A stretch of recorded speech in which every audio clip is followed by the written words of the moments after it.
here I am singing Michael Jackson.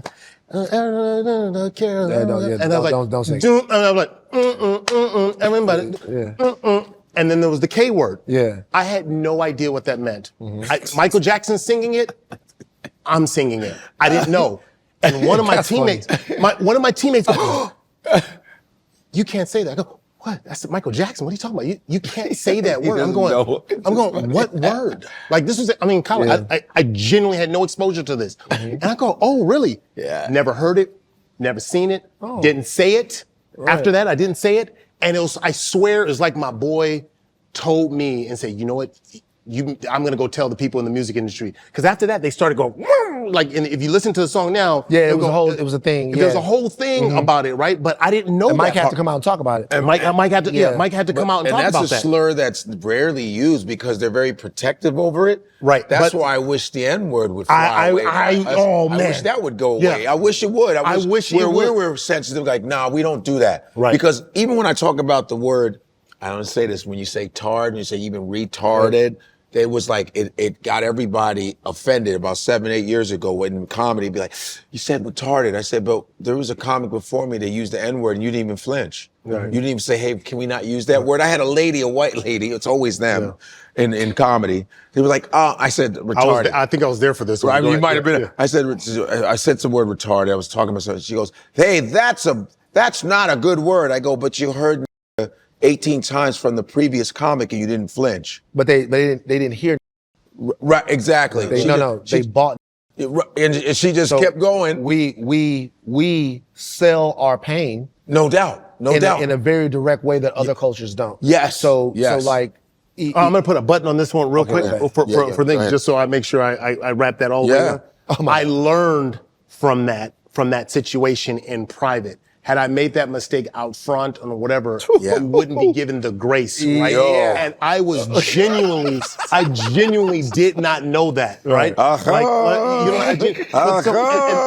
And that's part of it, like with the talent situation or whatever is like, you can't even be human. Like everyone expects you to be perfect. And you say it all the time on this podcast where it's just like, we're just talking. We're having conversation. These things are going to happen. But we're always careful with everybody else's slurs, but those people will call us the N-word. But I'll tell you straight up, I'll tell you straight up, even with the Tyler thing, I learned a lesson about myself in my reaction. Once again, I wasn't trying to hear that.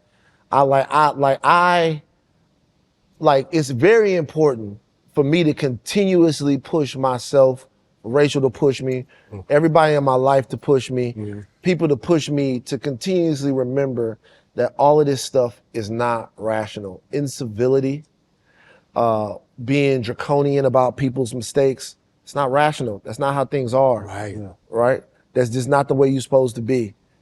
Like the way you're supposed to be is you're supposed to be able to say, and this is on both sides, meaning you're not supposed to dig into that you do wrong and refuse accountability. Yeah. But once that accountability comes, man, and I feel like, to be honest with you, I've seen the way she's handled it recently, and I think it's cool. No, I think she's coming. I think she's really talked about it. And the last time, particularly, and she's young.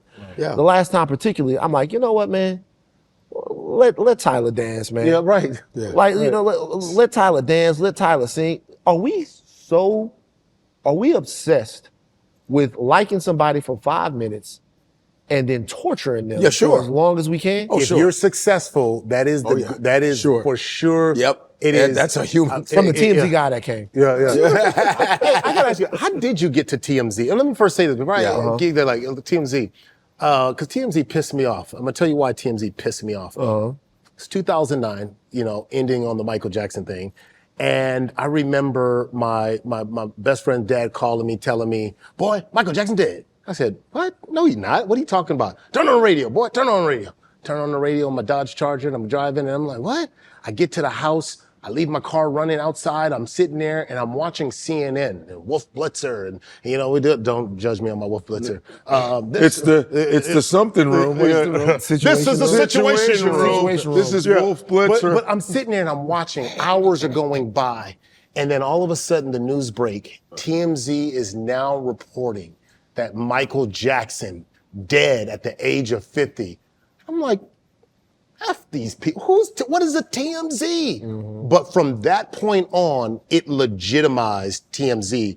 And then it wasn't until like an hour later, CNN then, we can now report that Michael Jackson. I'm like, these people got it first? How did you get to TMZ? And was that the legitimization of TMZ in 2009, to me, in my opinion?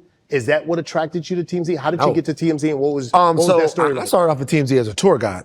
As a tour guide? Wait, what? Yeah. 30 miles on. 30 miles on as a tour guide. So like, there was something called the TMZ Tour. They still have it. Yeah. It's the TMZ Celebrity Tour. It used to be the TMZ Hollywood Tour. Oh, where you look like you're in those In the little bus. In those safari, buses. Yeah. So, safari, celebrity safari. Yeah. And so I started off as a tour guide. So I was a tour guide, and With the microphone. With the microphone, I would tell little jokes on my tour.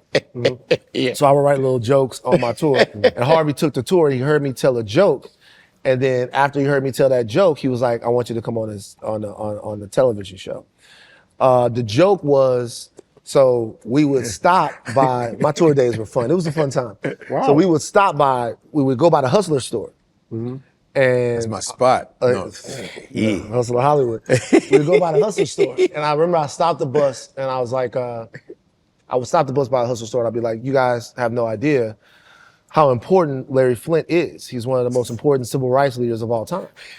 And they were like, the bus would be like, Larry Flynt? And I'd be like, yeah. He's like, you guys want to know how Larry Flynt is one of the most important civil rights leaders of all time? And they go, yeah. I go, Larry Flynt reportedly was shot because Hustler was doing interracial photo spreads. Black man, white woman. Somebody got mad about the racism, they shot Larry Flynt. I said, Larry Flynt is important because he took a bullet for my ability to sleep with white women. That's hilarious. That's a good one. And the place is going crazy. The bus used to lose it. And I remember Harvey was on this tour. He was on the bus. You just happened to be on it? He would come and take your tour. He had quality control. That's a very thorough guy. And by the way, sisters, I was joking. Come on, man.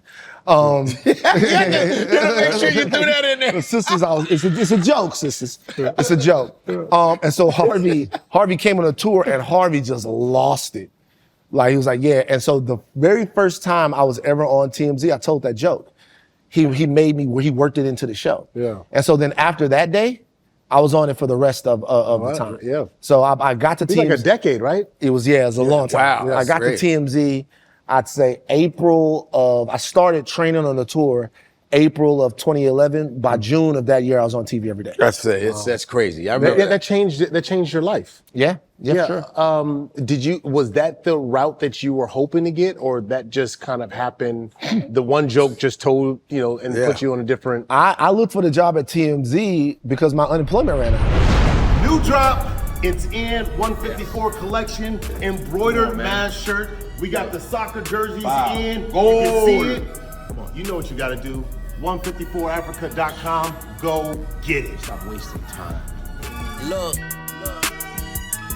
154. We all connected, baby. You already know.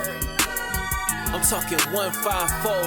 We bringing Africa around the whole globe. Ain't no place like